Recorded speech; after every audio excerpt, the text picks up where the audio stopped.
പ്രിയ ഗായകൻ സുബിൻ ഗാർഗിന് വിട നൽകി അസം. ആയിരങ്ങളെ സാക്ഷിയാക്കി സോനാപൂരിലെ കാമർഗുച്ചിയിലായിരുന്നു സംസ്കാരം. മരണത്തിൽ സംശയമുയർന്നതിനെ തുടർന്ന് വീണ്ടും പോസ്റ്റ്മോർട്ടം ചെയ്ത ശേഷമായിരുന്നു സംസ്കാരം നടത്തിയത്.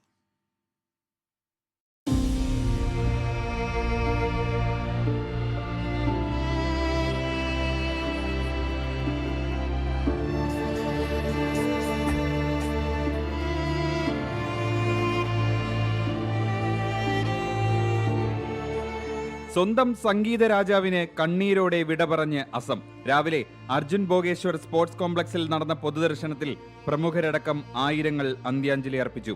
ശേഷം വിലാപയാത്രയായി മൃതദേഹം കാമർഗുച്ചിയിലെത്തിച്ചു.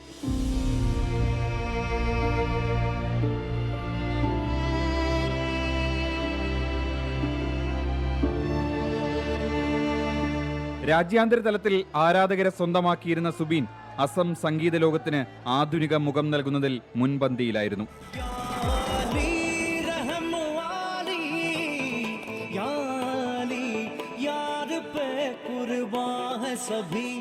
നാൽപ്പത് ഭാഷകളിലായി 35,000-ലധികം പാട്ടുകൾ പാടി അസമീസ് സംഗീത ലോകത്തിന് പുറത്തും സുബീൻ തന്റെ മുദ്ര പതിപ്പിച്ചു. ചലച്ചിത്ര ഗാനങ്ങളിൽ നിന്ന് സ്വതന്ത്ര ആൽബങ്ങളിലേക്ക്, ലൈവ് കൺസർട്ടുകളിൽ നിന്ന് രാഷ്ട്രീയ സാമൂഹിക പ്രവർത്തനങ്ങളിലേക്ക് സുബീൻ തന്റെ കഴിവുകളാൽ എല്ലാ തലമുറയും സ്പർശിച്ചു. സെപ്റ്റംബർ 19 സിംഗപ്പൂരിലാണ് സുബീൻ മുങ്ങി മരിക്കുന്നത്. മരണത്തിൽ സംശയമുയർന്നതിനെ തുടർന്നാണ് രാവിലെ വീണ്ടും പോസ്റ്റ്മോർട്ടം നടത്തിയത്.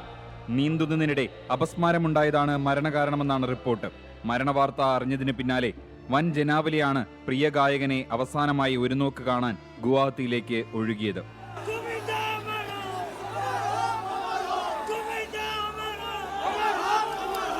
സുബീൻ ഗാർഗിന്റെ പാട്ടുകൾ ഇനി തലമുറകൾക്കായി അസം സംഗീതത്തിന്റെ ആത്മാവായി നിലകൊള്ളും.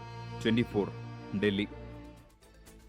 ലോകത്തെവിടെയായാലും ഏത് സമയത്തും 24 വാർത്തകളും ഓഗ്മെന്റഡ് റിയാലിറ്റി പാക്കേജുകളും എക്സ്പ്ലെയിനറുകളും വിശദമായി കാണാൻ ഞങ്ങളുടെ യൂട്യൂബ് ചാനൽ നിങ്ങൾക്ക് സബ്സ്ക്രൈബ് ചെയ്യാം.